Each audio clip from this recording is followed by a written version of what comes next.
Good morning to all of you. तो अभी तक हम क्या पढ़ रहे थे पॉलिटी में? हम पिछले क्लासेस में क्या पढ़े थे? मंत्रिमंडल, ग्रुप ऑफ मिनिस्टर। ये चीज मंत्रिमंडल को हमने समझ लिया था पूरी तरीके से। आज हम महान्यायवादी अटॉर्नी जनरल को पूरी तरीके से कंप्लीट कर देंगे और समझ लेंगे। अटॉर्नी जनरल जो है आर्टिकल नंबर 76 में आता है। आर्टिकल नंबर 76 अटॉर्नी जनरल को आज हम पूरी तरीके से समझेंगे, जानेंगे और सीखेंगे। तो एक बार हम रिकॉल कर लेते हैं, पिछले क्लासेस में हमने क्या क्या चीजें अभी तक पढ़ ली है। तो 22 भागों में से टोटल में से मैंने पहला भाग में आपको क्या पढ़ाया? संघ और राज्य क्षेत्र, यूनियन एंड इट्स टेरिटरी। भाग नंबर 2 में हमने क्या पढ़ा? सिटीजनशिप, नागरिकता। भाग नंबर 3 में हमने क्या देखा? फंडामेंटल राइट, मूल अधिकार, जिसमें जितने भी आर्टिकल थे सारे आर्टिकल को हमने समझ लिया था। और भाग नंबर 4 राज्य के नीति निर्देशक तत्व, इसके भी सारे आर्टिकल्स को हमने पूरी तरीके से सीख लिया था, भाग नंबर 4। और भाग 5 में क्या है? द यूनियन संघ, जो कि कहां से कहां आर्टिकल तक है? तो 52 से लेकर के 151 आर्टिकल तक चर्चा किया गया है। तो ये चीजें हमने अभी तक समझ लिया था और देख लिया था। तो आज हम स्टार्ट करेंगे नया टॉपिक, महान्यायवादी अटॉर्नी जनरल। तो आइए समझते हैं अटॉर्नी जनरल। एक एक पॉइंट के इसको हम समझेंगे कि क्या है अटॉर्नी जनरल। तो आइए आगे बढ़ते हैं। Article number 76 attorney general. तो इसमें पहला पॉइंट कहता है कि महान्यायवादी केंद्र सरकार के सारे मुकदमों को लड़ता है। महान्यायवादी क्या करता है? केंद्र सरकार के सारे मुकदमों को लड़ने का कार्य करता है। तो ये कहता है पहला पॉइंट। और दूसरा पॉइंट याद रखना है कि महान्यायवादी केंद्र सरकार का प्रथम विधि अधिकारी होता है। तो ये था पहला पॉइंट महान्यायवादी का। दूसरा पॉइंट ये कहता है कि क्या महान्यायवादी संसद का सदस्य होता है? तो संसद का सदस्य नहीं होता है। तो क्या हुआ? संसद का सदस्य नहीं होता है, फिर भी वह संसद की कार्यवाही में भाग ले सकता है।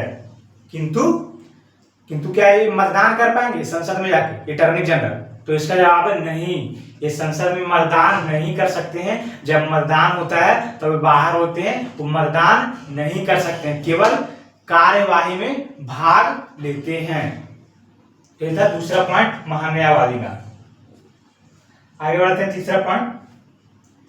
यह जो महान्यायवादी है क्या ये 5 वर्षों के लिए होता है? तो इसका जवाब है नहीं।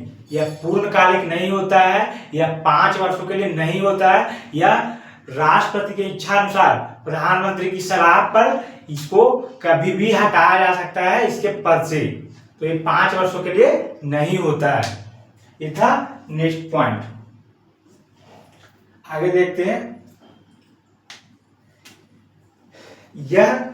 ये महान्यायवादी है, यह राष्ट्रपति के प्रयास पर्यंत इच्छा अनुसार होते हैं। यह राष्ट्रपति के इच्छा अनुसार होते हैं। और एक चीज और आपको ध्यान में रखना है कि क्या अटॉर्नी जनरल होते हैं जो केवल केंद्र सरकार का मुकदमा लड़ सकता है, या कोई आम आदमी हमारा आपका मुकदमा भी लड़ सकता है? ये सवाल बनता है। तो इसका जवाब है कि हाँ, ये किसी भी आम आदमी का भी मुकदमा लड़ सकता है। ये कोई फिक्स बात नहीं है कि यह सिर्फ केंद्र सरकार का ही मुकदमा लड़ेंगे, या हमारा या आपका मुकदमा भी लड़ सकते हैं। और ये जरूरी भी नहीं है कि सिर्फ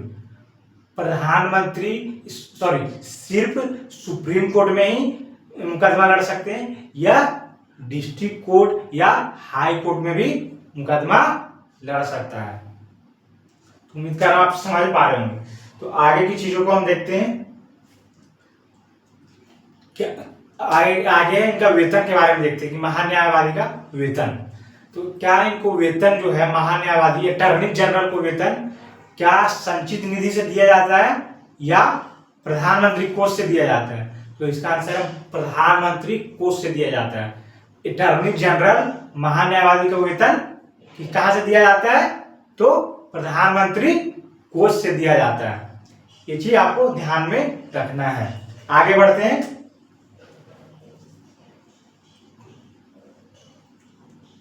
आगे है यह केंद्र सरकार के किसी भी मुकदमे को लड़ सकता है। ये चीज आपको ध्यान रखना। आगे बढ़ते हैं। आगे क्या कहता है? आगे है महान्यायवादी की योग्यता की बात की गई है। नेक्स्ट पॉइंट में क्या है? अटॉर्नी जनरल की योग्यता के बारे में बात किया गया है कि अटॉर्नी जनरल की योग्यता सुप्रीम कोर्ट के जज के बराबर दिया जाता है। तो इसकी योग्यता किसके बराबर है? तो सुप्रीम कोर्ट के जज के बराबर है। तो ये हमने महान्यायवादी को पूरी तरीके से समझ लिया, जो कि आर्टिकल नंबर 76 में है। अटॉर्नी जनरल की चर्चा आर्टिकल नंबर 76।